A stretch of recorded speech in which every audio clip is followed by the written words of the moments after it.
Cusco, l'empereur mégalo. L'empereur Cusco gouverne un magnifique royaume et il est habitué à vivre dans le luxe.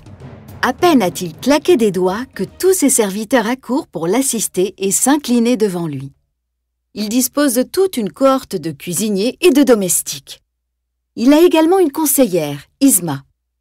Elle porte toujours des vêtements sombres et elle est odieuse avec tout le monde, y compris avec Kronk, son jeune et robuste assistant, qu'elle considère comme un incapable.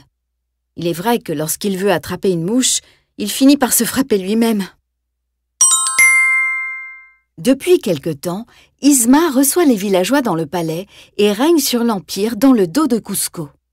Mais l'empereur s'est lassé de sa conseillère. « Au fait, t'es viré », lui annonce-t-il un beau jour. Et même si Yzma tente de le faire changer d'avis, elle n'a pas d'autre choix que de s'en aller, très en colère.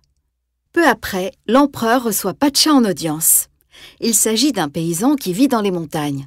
Cusco lui révèle sans état d'âme que le village dans lequel il vit va être détruit, car il veut faire construire à cet endroit sa nouvelle résidence d'été avec piscine, Cuscotopia. Pacha est très inquiet. Pendant ce temps, Yzma a pris la décision d'empoisonner Cusco pour s'emparer du trône. Pour cela, elle a préparé un puissant poison, mais toutes les petites fioles de son laboratoire secret se ressemblent et Kronk finit par choisir le mauvais flacon. Le résultat ne pouvait pas être plus surprenant. L'empereur se transforme en lama doué de parole. Et Cusco ne s'en rend même pas compte. Yzma, furieuse, ordonne à Kronk de se débarrasser de l'animal sans plus tarder. Mais son assistant n'est pas aussi cruel qu'elle. Un petit ange qui apparaît sur son épaule lui rappelle d'être bon. Kronk jette à l'eau le lama assommé et enfermé dans un sac, mais il se repent aussitôt de son acte et court sauver Cusco. Et maintenant, que faire de lui, se demande-t-il. Comme d'habitude, il s'en mêle les pinceaux. Le sac tombe dans les escaliers et atterrit complètement par hasard dans la charrette de Pacha, au moment même où celui-ci sort de la ville. « Hé, toi !» lance Kronk pour qu'il s'arrête. Mais Pacha et sa charrette disparaissent dans la foule. Lorsque Pacha ouvre le sac et y découvre un lama qui parle, il est pris de panique. C'est à ce moment-là que Cusco se rend compte de sa métamorphose. Une panique encore plus grande s'empare de lui et il se met à se lamenter. Mais une idée lui vient rapidement à l'esprit. C'est la magie qui l'a transformé. Cela tombe bien, Yzma en connaît un rayon sur les sortilèges. Il décide donc de retourner au palais pour lui demander de l'aide et exige que Pacha l'accompagne. Mais le paysan lui répond qu'il ne l'aidera qu'à condition de construire Cuscotopia ailleurs. Hors de question. L'empereur lama part seul, malgré les avertissements de Pacha au sujet de la jungle. Gare au problème! Cusco marche seul dans la jungle pendant un long moment. Mais Pacha a bon cœur et le suit pour s'assurer que rien ne lui arrive. Malgré cela, l'empereur n'en démord pas. Le village doit disparaître afin qu'il puisse bâtir Cuscotopia quoi qu'il en coûte. Mais pendant ce temps, que se passe-t-il au palais? Un vrai remue-ménage. Kronk a avoué à Yzma que Cusco n'est pas mort. La sorcière est furieuse. « Toi et moi, nous partons à sa recherche !» lui lance-t-elle bien décidée à se débarrasser de l'empereur pour de bon. Pour persuader Pacha de le raccompagner au palais, Cusco lui ment et lui assure qu'il va construire Cuscotopia à un autre endroit, ce qu'il n'a pas du tout l'intention de faire.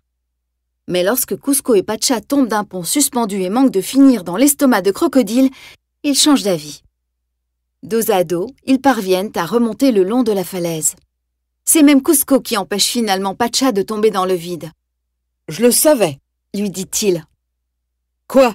demande Cusco. « Qu'après tout, il y a un soupçon de bonté en vous », répond-il gaiement. Durant le trajet, Cusco et Pacha font une halte dans une auberge pour se restaurer. Les lamas sont interdits à l'intérieur, c'est pourquoi Cusco doit se déguiser en femme. Par le plus grand des hasards, Yzma et Kronk sont entrés dans la même auberge et Cusco entend ce qu'ils complotent. « Si tu ne t'étais pas trompé dans les poisons, Cusco serait mort à l'heure qu'il est !» le réprimande Yzma. Cusco découvre ainsi qu'Yzma l'a transformé en lama et qu'elle veut désormais l'éliminer. Il est profondément déçu. Cusco ne s'était jamais senti aussi triste. On l'a trahi. Il se rend compte maintenant à quel point il est important d'avoir un bon ami, un véritable ami. Il entend alors Pacha raconter à des lamas son aventure et comprend que cet homme simple et généreux l'apprécie sincèrement. Il reste encore un peu d'espoir pour l'empereur. Ils doivent se rendre au palais sans plus tarder. Le problème, c'est qu'Yzma et Kronk ont réussi à revenir avant eux et que la sorcière tient dans la main le flacon qui pourrait redonner à Kuzco sa forme humaine. La cruelle femme ordonne à Kronk de tuer l'empereur et son ami, mais une fois de plus, il est incapable de le faire. Son ange gardien l'en empêche, même si un petit diable perché sur l'autre épaule l'encourage à le faire. Yzma en a assez de Kronk et le fait tomber dans un piège. Elle va se charger elle-même de les tuer. La victoire finale est proche. Profitant d'une seconde de distraction, Pacha se lance sur Yzma et parvient à lui arracher la fiole. Les deux adversaires s'affrontent sans pitié. Pacha la pousse contre l'armoire qui contient les autres fioles, qui tombent toutes par terre. Plus personne ne sait laquelle est la bonne. Tout ce que Kuzco et Pacha peuvent faire, c'est s'enfuir. Yzma et ses soldats les talonnent. Pendant leur fuite, Kuzco boit plusieurs potions magiques qu'il a eu le temps d'attraper. Il se transforme tour à tour en tortue, en perroquet, en baleine, jusqu'à ce qu'il ne reste plus que de fioles. Yzma avale le contenu de l'une d'entre elles et se transforme en inoffensif chat. La fiole qui reste est donc la bonne. Grâce à Kronk, qui apparaît soudain par une fenêtre, Yzma est mise hors d'état de nuire. Kuzco peut boire la potion magique et il redevient un humain, infiniment plus généreux que ce qu'il était avant.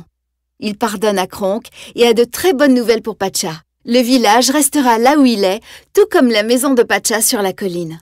De plus, Kuzco va faire bâtir une maison à côté, car il n'y a rien de mieux que d'avoir son meilleur ami pour voisin.